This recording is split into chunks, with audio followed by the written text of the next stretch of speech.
जो भी व्यक्ति यहाँ पर 1 साल 1.5 साल के अंदर अगर वो 350 से और वो सीधा 2000 के ऊपर पहुँचा देता है तो वाकई उसके अंदर दम है। तो मैंने भी सोचा है कि क्यों ना इस संस्था को यहीं पर रुककर और आगे बढ़ाया जाए। 20 साल इंडियन आर्मी में रहे और फिर अभी भी यहाँ पर जो है अयोध्या नगरी से 210 किलोमीटर की दूरी पर आ गए हैं, लेकिन इरादा यही है कि इस विद्यालय को आगे से आगे बढ़ाया जाए। अपने सार्वजनिक जीवन में जिन्होंने अलग अलग क्षेत्रों में जाके चाहे देश की सेवा करना हुआ, नौकरी पेशा में गए, कुछ ऐसे लोगों का नाम जी सर, हमारे पास सूची है ताकि लोगों को ये पता चल सके कि इस विद्यालय से भी पढ़ करके सफलता हासिल। वैसे सभी का नाम तो मुझे नहीं मालूम है, कुछ का ही, लेकिन मुझे अनुमान है कि कम से कम 500 तो मैंने एसआई यहाँ से दिया है, लेक्चरर दिया है, प्रोफेसर दिया है।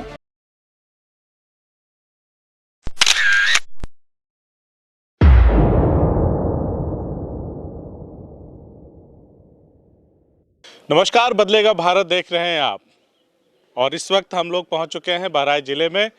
बहराइच जिले के कतरनिया वन्यजीव प्रभाग का एक क्षेत्र है जिसका नाम है गिरजापुरी। उस क्षेत्र में हम हैं और यहाँ पे जिस जगह पे मैं खड़ा हूँ आपको दिखाऊं, दाहिनी तरफ एक विद्यालय है, शारदा सहायक परियोजना इंटर कॉलेज गिरजापुरी बहराइच। ये विद्यालय सिंचाई विभाग द्वारा संचालित होता है और 1970 में बना। यहाँ पे उस दौर में लोग बताते हैं कि एकमात्र ऐसा विद्यालय रहा जो पूरी तरह से सुविधाओं से आच्छादित था और तमाम अफसर इसी गिरजापुर कॉलोनी में रहते थे, उनके बच्चे पढ़ते थे। उस वक्त ये इलाका पूरी तरह से गुलजार था। आप देख रहे हैं बच्चों की साइकिलें खड़ी हैं। इस विद्यालय में आने का एक मामला है, जो मकसद है वो ये है कि इस विद्यालय में हमने सुना कि तकरीबन 15 महीने पहले जो बच्चों की संख्या 383 थी वो बढ़ करके अब 2167 हो गई है। वो कैसे हुआ वो भी जानेंगे, लेकिन आपको दिखाता चलूँ मैं ये विद्यालय कितना साफ़ सुथरा है। हर एक चीज़ करीने से इस तरफ बाउंड्री वाल लगी हुई है। हमारे सम्मानित छायाकार महोदय दिखा रहे हैं आपको। ये वस्तुतः वन क्षेत्र है जहाँ पे तमाम वन्यजीव, खतरनाक तेंदुआ, टाइगर वगैरह भी आ जाते हैं। तो बच्चे पढ़ते हैं इस स्कूल में तो उनको मुश्किल भी होती होगी। उसको देखते हुए जो यहाँ के प्रिंसिपल महोदय हैं उन्होंने एक जिम्मेदारी, एक बीड़ा उठाया और इस स्कूल को चारों तरफ से बाउंड्री वाल मुकम्मल कराया। वो कैसे हुआ उस पर भी हम उनसे बातचीत करेंगे। आप देख रहे हैं परीक्षा चल रही है, हालांकि बच्चों को थोड़ा सा व्यवधान होगा, इसलिए हम लोग उस तरफ जाके बात करेंगे। देखिए किस करीने से ये वो दृश्य है जिसने मुझे मजबूर कर दिया कि क्यों ना इस विद्यालय के बारे में जाने कि ये विद्यालय कैसे संचालित हो रहा है, क्या क्या सुविधाएं हैं यहाँ पे, पढ़ने वाले बच्चे कैसे वापस से इतनी तादाद में, इतनी संख्या में आए। इन सारी बातों पे हम लोग बातचीत करेंगे यहाँ के प्रिंसिपल महोदय से। तो ये वो दृश्य है जो सालों साल पहले हम लोग 20 साल 15 साल पहले कल्पना करते थे कि इस तरह का दृश्य होगा। बीच में एकदम से सूना हो गया था, खालीपन हो गया था, इस तरह के स्कूलों में सन्नाटा छाया हुआ था। लेकिन एक सुखद है, ये दृश्य बिल्कुल सुखद है। बहराइच का गिरजापुरी का जो शारदा सहायक इंटर कॉलेज है वो अपने आप में एक मिसाल है कि यहाँ पे इस तरह से बच्चे आके पढ़ रहे हैं। अब देर न करते हुए जो विद्यालय के प्रिंसिपल महोदय हैं उनसे हम लोग बातचीत करेंगे और जानने की कोशिश करेंगे किस तरह से इन्होंने इस स्कूल को सुसज्जित किया, कैसे बच्चे वापस आए। सबसे पहले स्वागत है सर। धन्यवाद। शुभ नाम क्या है आपका? योगेश चंद दुबे। मैंने अपने इंट्रो में बहुत सारी भूमिका में जो बातें बताई कि 2167 बच्चे अभी हैं फिलहाल, जब आप आए थे 383। तो शुरुआत से एक बार बात कर लेते हैं, अगर कुछ आपको यहाँ के बारे में मोटी मोटी डिटेल्स पता हो, जानकारी हो। 1971 में विद्यालय सिंचाई विभाग के कुछ अभियंताओं 71 क्यों 70 1970 में ये विद्यालय स्थापित हुआ। तब सिंचाई विभाग के बहुत सारे प्रोजेक्ट चलते थे, शारदा नहर का भी प्रोजेक्ट चलता था, तो सारे अफसर यहीं रहते थे। ये कॉलोनी कभी लखनऊ की अमीनाबाद मानी जाती थी क्योंकि 24 घंटे अपने जनरेटर से बिजली देनी होती थी। अच्छा। बिजली मिलती भी थी। तो सारे बंगले उसी समय 70 में। और मार्केट यहाँ बहुत सुसज्जित मार्केट थी। बात तो कुछ भी नहीं है क्योंकि परिस्थितियाँ बदल चुकी हैं। सारे प्रोजेक्ट शासकीय उदासीनता के चलते बंद कर दिए गए। सारे अफसर भी अब विभिन्न कॉलोनियों में, शहरों में रहने लगे। यहाँ कोई रहता नहीं। विद्यालय का जो स्वर्ण काल था 1970 से लेके और जब तक प्रोजेक्ट चले हैं 2000 के आसपास तक, हमारे प्रथम प्रधानाचार्य थे आदरणीय हरिप्रसाद गुप्ता जी, जो भी है। उसके बाद उन्होंने विद्यालय को चलाया। मैं 1 सितंबर 2020 को जब यहाँ आया तो खंडहर के सिवा कुछ मुझे मिला नहीं। इसके पहले आप कहाँ पे? मैं गोरखपुर के एक तहसील हेडक्वार्टर का इंटरमीडिएट कॉलेज है, BS इंटर कॉलेज गोला बाजार, मैं वहाँ केमिस्ट्री लेक्चरर हुआ करता था और मैंने वहाँ 30 साल अध्यापन किया। माध्यमिक शिक्षा सेवा चयन बोर्ड में मैंने वांट भरी थी, 2011 का विज्ञापन था। 13 मैंने इंटरव्यू दिया था, रिजल्ट निकलने में और कानूनी दांव पेच में फंसा रहा, 6 साल लगे। उसके बाद मैं जब यहाँ आया तो मैं देखा कि क्षेत्र तो बहुत अच्छा है, क्षेत्र की जनता भी ठीक है, बच्चे भी पढ़ना चाहते हैं, लेकिन संसाधन के नाम पर शून्य था। 5 वर्ष से हमारा विद्यालय सेंटर नहीं बना था, क्योंकि शासन का निर्देश है कि जब तक बाउंड्री वाल ना हो, गेट ना हो, कैमरा ना हो, हम विद्यालय को सेंटर नहीं बना सकते। तो मैंने उस दिशा में अपने गुरुजनों से राय ली। उस वक्त कितने लोग थे विद्यालय में? विद्यालय में हम 13 लोग थे। 13 लोग थे। हमने 13 की मीटिंग की। दुर्भाग्य भी था कि हमारे पास टीचरों का काफ़ी अभाव था। अधियाचन भेजा जा चुका था। जितने खड़े सारे टीचर हैं जी। तो हमने मीटिंग की तो हमें ज्ञात हुआ कि भाई बाउंड्री वाल कैसे बनेगी। वन विभाग कहता है कि सेंचुरी जोन में है, कोर जोन में है, हम बनने नहीं देंगे, कोई आप पक्का निर्माण नहीं कर सकते। तो हमने उच्च अधिकारियों से संपर्क किया और हमने निवेदन किया कि अगर बाउंड्री वाल नहीं बनेगी तो विद्यालय हमारा संचालित नहीं हो पाएगा, क्योंकि सेंटर नहीं रहने से हमारी बच्चियां 40 किलोमीटर दूर जाएंगी। इसलिए कोई गार्जियन, कोई अभिभावक अपनी बच्चियों को हमारे यहाँ पढ़ने क्यों भेजेगा। मैंने उस दिशा में पहल की। क्षेत्र की सम्मानित जनता को साधुवाद कहना चाहूँगा कि हमारे एक निवेदन पर, मैं पूर्णतः नया था इस क्षेत्र के लिए, हमारे एक निवेदन पर उन्होंने अपना सब कुछ न्यौछावर कर दिया। अब आज आपके सामने बाउंड्री, गेट और कैमरा है। हमारा विद्यालय सेंटर हो चुका है। जन सहयोग से आपने चीज़ें की? सब जन सहयोग से मैंने किया। विद्यालय के पास एक भी रुपया नहीं था, तो हम कहाँ से लाते?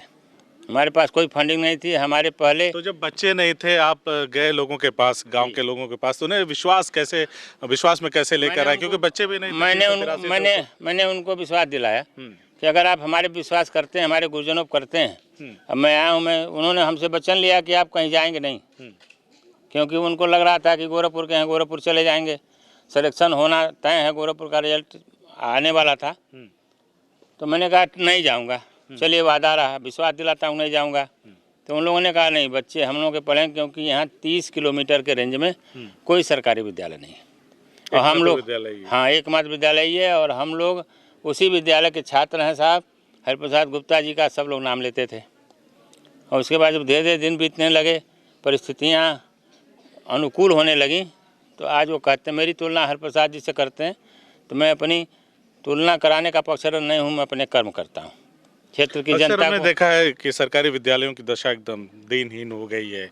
मतलब कोई बच्चे नहीं पढ़ते, इक्का दुक्का, जितने बच्चे नहीं होते उससे ज़्यादा कहीं कहीं विद्यालयों में टीचर होते हैं जी। तो इस पे कैसे काम किया आपने? कैसे कन्विंस किया लोगों को? लोग कॉन्वेंट स्कूलों की तरफ भाग रहे हैं, तो उस दिशा में आपने कैसे काम किया? ये गरीब बेल्ट है, जीविका का साधन एकमात्र खेती है और श्रम। जब वो श्रम करेंगे 200-250-300 रुपया जो भी एक दिन की मजदूरी हो, न्यूनतम मजदूरी वो पाते हैं, उसी से अपना काम चलाते हैं। तो कॉन्वेंट स्कूलों में पढ़ाने की तो मैक्सिमम गार्जियनों की यहाँ क्षमता नहीं है। ले दे के पढ़ाना तो चाहते थे, लेकिन जहाँ शुल्क कम लगे, तो चूँकि ये विद्यालय सरकारी है, पठन पाठन का माहौल बिगड़ चुका था, तो उनको लगता था कि हमारे बच्चे अब कैसे पढ़ेंगे। प्राइवेट कॉन्वेंट में हम पढ़ा नहीं सकते, जहाँ महंगी और मोटी फीस है। तो उनको लगा कि अगर ये विद्यालय संचालित होता है तो हमारे बच्चे भी शिक्षा ग्रहण कर लेंगे। इसलिए मैंने इस दिशा में प्रयास किया। आप सबके सहयोग से, सम्मानित अभिभावकों के, सम्मानित ग्राम प्रधानों के, सम्मानित क्षेत्र की जनता से और बच्चों को भी मैंने सीधे अपने से जोड़ा, संवाद किया कि तुम्हारी क्या समस्याएं हैं, तुम्हारे क्लासेज कैसे चलेंगे, कैसे हम लोग पढ़ाई की व्यवस्था करें। कोविड गाइडलाइन का भी पालन करना था। इस सब परिस्थितियों को देखते हुए ऊपर वाले की कृपा से और सभी के सहयोग से विद्यालय का सफल संचालन हमने शुरू किया और आज हम सफलता प्राप्त कर लिए। कुछ और अध्यापकों से बात कर लें, फिर आपके पास लौटते हैं। आपका शुभ नाम क्या है? सुनील कुमार सिंह। क्या पढ़ाते हैं? मैं सर सहायक अध्यापक हिंदी के ऊपर अभी चयनित हुआ हूँ। मैं Indian army 4th battalion Rajputana rifles का एक सोल्जर हूँ। क्या बात है। वहाँ मैं 19 साल 6 महीने 6 दिन जॉब करने के बाद BRS लेकर यहाँ पर आया और TGT की हिंदी से तैयारी किया और TGT 2021 में सेलेक्ट होके और मेरी जब मैंने फेसबुक या वहाँ मतलब मीडिया के माध्यम से देखा तो विद्यालय के बारे में जब देखा और उनमें कुछ नोट्स मिले हमको, तो उससे हमें लगा क्यों ना हम गिरजापुरी को ही चुने। तो ये हमारी एक चॉइस भी थी। यानी बाय चॉइस हम यहाँ आए और यहाँ आने के बाद हमने देखा कि हमारे प्रिंसिपल साहब जो बहुत ही उच्च कोड के दूरदर्शी हैं। मतलब कि जब जो भी व्यक्ति यहाँ पर 1 साल 1.5 साल के अंदर अगर वो 350 से और वो सीधा 2000 के ऊपर पहुँचा देता है तो वाकई उसके अंदर दम है। तो मैंने भी सोचा है कि क्यों ना इस संस्था को यहीं पर रुककर और आगे बढ़ाया जाए। जबकि मेरी वाइफ भी प्रिंसिपल हैं और हम भी अपने बच्चों से दूर हुए, 20 साल इंडियन आर्मी में रहे और फिर अभी भी यहाँ पर जो है अयोध्या नगरी से 210 किलोमीटर की दूरी पर आ गए हैं। लेकिन इरादा यही है कि इस विद्यालय को आगे से आगे बढ़ाया जाए। आर्मी के लोग फौजी बड़े अनुशासित होते हैं, तो बच्चों में अनुशासन भी बिल्कुल सोच यही है कि यहाँ पर NCC लिया जाएगा और प्रिंसिपल साहब से हमारी बात हुई है। क्या तैयारी कब तक होगा ये? NCC अब तो सर ये मतलब प्रिंसिपल साहब ने बताया है, एक बार जाके वहाँ पर कमांडर साहब से बात करेंगे, जो CO साहब होंगे उनसे बात किया जाएगा कि सर मैं आ गया हूँ, मैं खुद परेड किया हुआ हूँ आर्मी में, तो तकरीबन 99% तो सारी चीज़ जानकारी हमको है ही। अगर हमें वहाँ से इंस्ट्रक्टर या उस्ताद नहीं मिलते हैं क्योंकि यहाँ आने में उनको काफ़ी परेशानी होगी, तो उस चीज़ का भी निर्वहन बड़ी आसानी और बड़ी मुस्तैदी के साथ किया जा सकता है। क्या बात है। जब ऐसे ऊर्जावान यहाँ पे अध्यापक हैं तो फिर छात्रों का भविष्य उज्जवल होने से कौन रोक सकता है भला। शुभ नाम बताएं। मेरा नाम कालीचरण रंजन है। क्या पढ़ाते हैं? मैं 2002 से यहाँ पर अंग्रेजी प्रवक्ता पद पर कार्यरत हूँ। अच्छा। हाई स्कूल एडेड है, इंटर विद बीन है और समय के अनुसार अच्छे बच्चे निकले यहाँ से। कितना साल हो गया आपको यहाँ पे? नियर अबाउट 20 ईयर्स हो गया। 20 साल हो गए। जी सर। अच्छा। मुझे ये बताएं कि जैसे एक होता है ना कि 70 में बना हुआ विद्यालय है, एक अरसा बीत गया इसको, है ना, तमाम लोग यहाँ से पढ़ के निकले होंगे, तो कुछ ऐसे लोगों का नाम बता सकते हैं जो मतलब अपने सार्वजनिक जीवन में जिन्होंने अलग अलग क्षेत्रों में जाके चाहे देश की सेवा करना हुआ, नौकरी पेशा में गए, कुछ ऐसे लोगों का नाम? जी सर, हमारे पास सूची है ताकि लोगों को ये पता चल सके कि इस विद्यालय से भी पढ़ करके सफलता हासिल। वैसे सभी का नाम तो मुझे नहीं मालूम है, कुछ का ही, लेकिन मुझे अनुमान है कि कम से कम 500 तो मैंने SI यहाँ से दिया है, लेक्चरर दिया है, प्रोफेसर दिया है। इसके बाद में जो है यहाँ अभी विजय तिवारी जो है 3 साल से यहाँ पर SI है, यहीं का पढ़ाया लड़का। एक राकेश कुमार मौर्य हमीरपुर में जो है इंग्लिश का प्रवक्ता है। इसके बाद जो है एक बीरबल नाम का लड़का है जो कि बाबू है नानपारा तहसील में, कंप्यूटर बाबू लेखपाल के पद पर चयनित हुआ है। और कुछ लड़के, एक लड़का भी जो है थारू CMO हुआ है। इसके बाद में कुछ लड़के मैनेजर भी हैं, कुछ लड़के जो है इंजीनियर, तो हज़ारों यहाँ से निकल के गए हैं 2005-2007 बैच के। पठन पाठन उनमें से कोई आता भी है ताकि बच्चों को मोटिवेशन मिल सके? हाँ, अभी रेखा मिश्रा जी आई थी जो कि LBS में जो है बॉटनी के प्रोफेसर हैं, वो आई थी, बहुत खुश थी और उनका विद्यालय से बहुत लगाव है। उन्होंने कहा कि जो हमसे सहयोग हो सकता है हम विद्यालय को सहयोग देने के लिए तैयार हैं। इसके अलावा भी जो भी सुविधाएं हो सकती है वो दिया जाएगा। और हमारे प्रिंसिपल साहब की भी एक बहुत खासियत है कि जो गरीब परिवार के बच्चे हैं जो फीस नहीं अदा कर सकते हैं, प्रिंसिपल साहब अपने जेब से देते हैं। कुछ अध्यापक भी हमारे जो है वो गोद लिए हुए हैं बच्चों को, 2-4 बच्चों की फीस अपने पास से जमा कर देते हैं कि पढ़ाई बाधित न हो। पैसे के चक्कर में जो है कोई बच्चा ये ना कहे कि हमारी जो है पैसा न होने के कारण हमारी पढ़ाई नहीं हो पाई है, इसका भी पूरा ध्यान दिया जा रहा है। और हम लोगों का तो क्षेत्र ही है, आकर के गाजीपुर से यहाँ करके बसे और क्षेत्र में निरंतर प्रयास कर रहे हैं कि जो है हमारे बच्चे आगे निकले, जैसे हमारे विद्यालय का नाम हो, हमारे शिक्षकों का नाम हो। हम सरकार से भी गुजारिश करना चाहेंगे कि जिस प्रकार से हमारे योगी जी का, मुख्यमंत्री जी का कहना है कि सबका साथ सबका विकास हो, उसी प्रकार से हमारे विद्यालय पर ज़रा सा ध्यान दे दें अगर जो, तो इस क्षेत्र का कल्याण हो सकता है। चूँकि थारू बहुल क्षेत्र है, गरीब क्षेत्र है, अगर जो उनकी दया दृष्टि पड़ गई अगर जो, तो विद्यालय के कायाकल्प हो सकती है और क्षेत्र में और अच्छी सुविधाएं हो सकती हैं। ये हमारा निवेदन है। कुछ और लोगों से बातचीत कर लेते हैं। नाम क्या है आपका? जी, मेरा नाम रफ़ाकत अली है और सहायक उर्दू के तौर पर अभी मेरी भर्ती हुई है। नहीं, बिल्कुल हफ्ता भर हुआ है ज्वाइन हुए। बच्चों को उर्दू पढ़ाएंगे आप? जी जी जी, मैं उर्दू पढ़ाऊँगा। कहाँ के? मैं डुमरियागंज सिद्धार्थनगर से रहने वाला हूँ। तकरीबन 200 किलोमीटर के दूरी पर है ये विद्यालय। मैं जब अव्वलन यहाँ पर ज्वाइन करने के लिए आया था तो मुझे लगा कि मैं मतलब किसी जंगल में आया हूँ। जंगल एक्चुअल है भी, लेकिन यहाँ आने के बाद सर से मिला, प्रिंसिपल सर से और सारे टीचर से, बच्चों से। जनता भले गरीब है लेकिन उन लोगों का दिल बड़ा अमीर है, और वो अमीरी बच्चों में भी दिखती है, जनता में भी दिखती है, यहाँ के लोगों में भी दिखती है। मन के बड़े सच्चे हैं वो सब। यानी जंगल जम गया आपको? अरे बिल्कुल, जंगल जम गया, बहुत अच्छा लगा। और कोशिश यह है, चूँकि इस विद्यालय का इतिहास भी रहा है, अभी केसी सर ने बताया कि बड़े बड़े लोग यहाँ से निकले हैं, अच्छे अच्छे पदों पर हैं। उम्मीद है उस इतिहास को दोबारा दोहराया जाएगा, अच्छे से अच्छे बच्चे निकलेंगे और जाकर के देश की सेवा करेंगे। बिल्कुल सही बात। आपका शुभ नाम? मैं अनुपम कुमार श्रीवास्तव, मैं यहाँ संस्कृत प्रवक्ता के पद पर कार्यरत हूँ। लगभग मुझे यहाँ 19 साल शिक्षण कार्य करते हो गया, और आपके साथ जो कैमरामैन है मेरे शिष्य भी रहे हैं। क्या बात है। जुनेद हमारे कैमरामैन है, कैमरे के पीछे हैं, वो भी इसी स्कूल के पढ़े हुए हैं। ये तो कमाल की बात है। आपका नाम क्या है? मनोज कुमार है। क्या पढ़ाते हैं? मैं इकोनॉमिक्स पढ़ा रहा हूँ। अच्छा। और 1998 में मेरी यहाँ नियुक्ति हुई थी इंटर विभाग में, और तब से मैं लगातार यहाँ पढ़ा रहा हूँ। तब से पढ़ा रहे हैं? जी सर। कैसा है यहाँ का परिवेश? कैसा है? यहाँ परिवेश और लोग तो बहुत अच्छे हैं। क्योंकि मैं काफ़ी दिनों से, लगभग 22 सालों से मैं यहाँ पढ़ा रहा हूँ, और यहाँ पे जो डिसिप्लिन है पहले जैसा था, वो पुनः डिसिप्लिन हमारे प्रिंसिपल साहब के आने से ये वापस आ गया है। बच्चे भी वापस आ गए? अब बच्चे भी वापस आ गए, जो उजाड़ हो गए। जो प्राइवेट भी इधर उधर चल रहे थे वो भी सब ध्वस्त होते जा रहे हैं हमारे प्रिंसिपल साहब के आने से। यानी बच्चे यहाँ आ गए तो फिर मुश्किलें हो रही उनके लिए? जी सर। ये अच्छी पहल है। जी सर। यहाँ पे एक स्थानीय नेता है, युवा नेता है, पार्टी का नाम उन्हीं से पूछ लेते हैं। यहाँ पे मौजूद हैं तो उनसे जान लेंगे कि नेताओं की दया दृष्टि इस स्कूल पे है कि नहीं। नाम बताइए पहले अपना। मेरा नाम मोहम्मद आज़ाद है। मैं समाजवादी मुलायम यूथ ब्रिगेड का जिला उपाध्यक्ष हूँ। जब से हमारे बीच में माननीय योगेश चंद दुबे जी आए हैं, लगातार ये माननीय नेता वाला भाषण नहीं। आप ये बताओ मुझे, अखिलेश यादव, यहाँ हमने सुना है बंशीधर बौद्ध एक पूर्व मंत्री अभी फिलहाल पूर्व में है, उनकी जब सरकार थी अखिलेश यादव की तो जंगल में आए थे और लोग कहते हैं बड़ा विकास किया। तो इस स्कूल के लिए भी कुछ किया हुआ है? जी बिल्कुल किया। माननीय राष्ट्रीय अध्यक्ष जी ने जब मुख्यमंत्री थे तो मैं स्वयं देखा कि उन्होंने इस विद्यालय के लिए 65 लाख रुपए दिया, जिससे ये हमारा विद्यालय क्षतिग्रस्त हो गया था।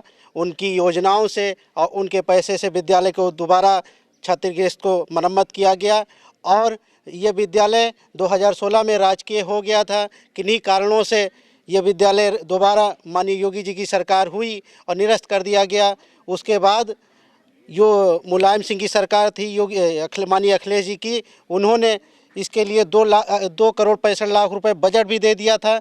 लेकिन अफसोस हमें यह है कि हमारा विद्यालय राजकीय नहीं हो पाया। चलिए अब यहाँ पे हम राजनीति को नहीं घुसाएंगे, प्रिंसिपल साहब से बात करना चाहेंगे। ये बताइए मुझे, आजाद जी से मैं बात कर रहा था, हम लोग चलते हैं थोड़ा, चलते चलते अगर क्लासरूम की तरफ भी हम लोग कुछ देख पाएँ। मैं ये जानना चाहता हूँ आपसे कि जैसे कोई यहाँ पे बड़ा नेता वगैरह आया है, इन बच्चों को देख करके, इनकी लगन को देख करके उसने कुछ मदद वगैरह की हो? नहीं, माननीय सांसद जी आए थे, माननीय विधायक भी आई थी, हाँ गौड़ जी, और बल्हा विधायक श्रीमती सरोज सोनकर जी आई थी। साइकिल वितरण कार्यक्रम था, माननीय जिलाधिकारी भी आए थे। मैंने स्पष्ट शब्दों में कहा कि विद्यालय गरीब है, फर्नीचर नहीं है, कमरे नहीं है, बच्चों के लिए कुछ कर जाइए। तो सांसद जी ने ही टपक के बोला कि विधायक जी का तो कुछ बचा नहीं है और मेरा भी कुछ बचा नहीं है। आता है 4 घंटे, प्रिंसिपल साहब आइए 4 घंटे समय दीजिए बहराइच में आवास पर, फिर देखते हैं क्या हो सकता है। मैंने कहा विद्यालय चलाऊं कि आपके पीछे 4 घंटे बैठूं? तो मैं नहीं गया।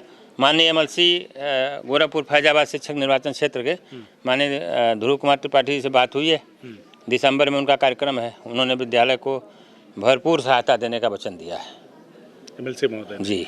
और जैसे हमने आज़ाद नेता जो युवा नेता हैं अभी यहीं थे, उनसे पूछा तो अखिलेश यादव का जिक्र कर रहे थे, तो क्या किया इस विद्यालय? अखिलेश जी माननीय बंशीधर बौद्ध तत्कालीन राज्य मंत्री स्वतंत्र प्रभार के बिटिया की शादी में आए थे। यहाँ उतरे तो उन्होंने कहा कि ये क्या है? उससे पहले भी आए थे। तो यहाँ हेलीकॉप्टर जब उनका लैंड किया तो उन्होंने देखा कि ये एक बिल्डिंग है, तो उन्होंने कहा ये क्या है? तो लोगों ने बताया कि ये सिंचाई विभाग द्वारा संचालित एक इंटर कॉलेज है। तो उन्होंने कहा कि अच्छा ठीक है, पत्रावली लेके तैयार रखिए, मैं वापस आता हूँ तो फिर इसके बारे में देखता हूँ।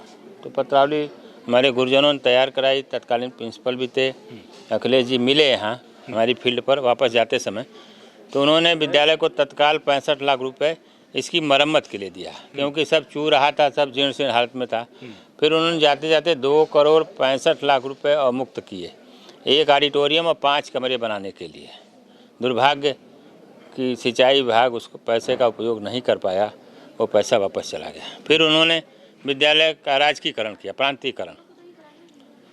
कुछ कमियां रही होंगी, नई सरकार आई, अब नई सरकार से ही निवेदन है उन कमियों को न देखते हुए क्षेत्र समाज हित में, क्षेत्र हित में, मतलब उन कमियों को दूर करके विद्यालय के लिए कुछ ना कुछ ऐसा करें, कुछ माने राजकीकरण हो जाए ताकि इस पिछड़े क्षेत्र को इसका लाभ मिल सके, कम फीस में हम बेहतर शिक्षा दे सकें।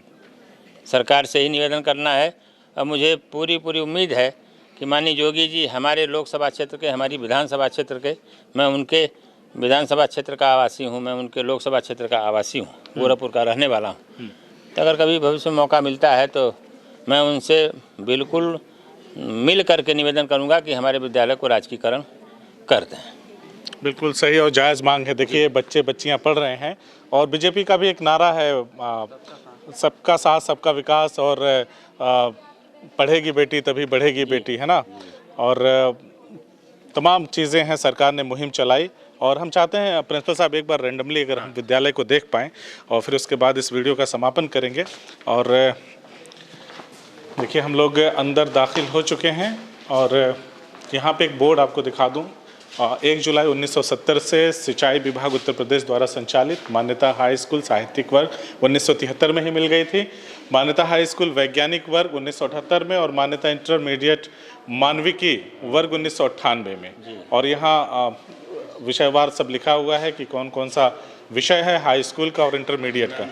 तो कितनी कक्षाएं हैं प्रिंसिपल साहब यहाँ पे? 9th में हमारे 3 सेक्शन, 10th में भी हमारे 3 सेक्शन। ये बंद पड़े हैं क्यों सब? नहीं सर, परीक्षा दे रहे हैं बच्चे ना। तो जहाँ पे परीक्षा हो रही है वहाँ पे जी थोड़ा ऐसे हाँ ले सकते हैं। देखते हुए इस कमरे में। और 11 में भी हमारे 4 सेक्शन। अच्छा, यहाँ पे बच्चे परीक्षा 12 में भी 4 सेक्शन। सिंचाई विभाग के प्रदेश में 18 विद्यालय संचालित थे, उनमें 17 का राजकीकरण हो चुका है। बस केवल यही एक विद्यालय बचा है जिसका राजकीकरण होना है। तो आपके माध्यम से इसके लिए कभी राज्य सरकार को तमाम पत्र जात गए हैं। 23 तारीख को मुख्यमंत्री जी की उस पर समीक्षा होनी थी। माननीय उप मुख्यमंत्री महोदय के कार्यालय से फाइल राजकीकरण के मुख्यमंत्री महोदय के टेबल को सौंपी जा चुकी है।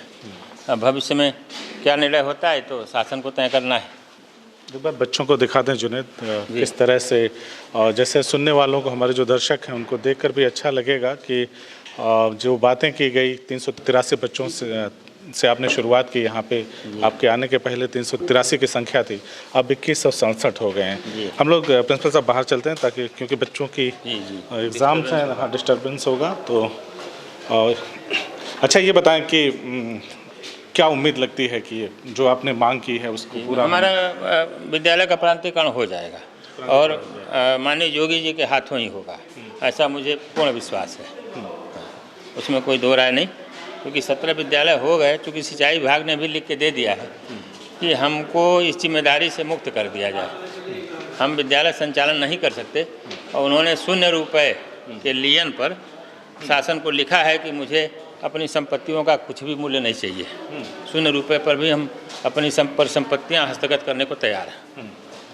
तो देखा आपने, हम है एक शानदार इंटर कॉलेज में जहां बच्चे और बच्चियां इस तरह से पढ़ रहे हैं। आज परीक्षा का दिन है, हालांकि बच्चे लगभग अपने प्रश्न पत्र हल कर चुके हैं और उनको जल्दी है इस बात की कि जल्दी हमारे प्रश्न पत्रों को जो हमने हल किया है उसको ले करके, और उसके बाद जो उत्तर लिखा उस उत्तर पुस्तिका को लेकर के जल्दी हमें घर जाने की अनुमति मिले। बहरहाल मैं आपको बताता चलूं, गिरजापुरी कॉलोनी में है, 1970 में बना ये विद्यालय है।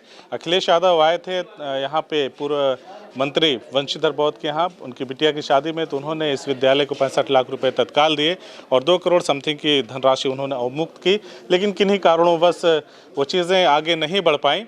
बहरहाल यहाँ के प्रिंसिपल योगेश जी को उम्मीद है कि वो जिस तरह से उन्होंने पीछे दिख रही बाउंड्री वॉल को बनवाया है, उनको उम्मीद है कि एक ना एक दिन उनके प्रयास से और जो उनके सहयोगी यहाँ पे शिक्षक हैं उनके प्रयास से इस विद्यालय में और तरक्की होगी, और भी बच्चे आएंगे पढ़ने, यहाँ के भवन सुसज्जित होंगे, जो कक्षाएं हैं वो हाईली टेक्नोलॉजी से लैस होंगी, तमाम सुविधाओं को लाने की यहाँ पे बातचीत कर रहे हैं वो।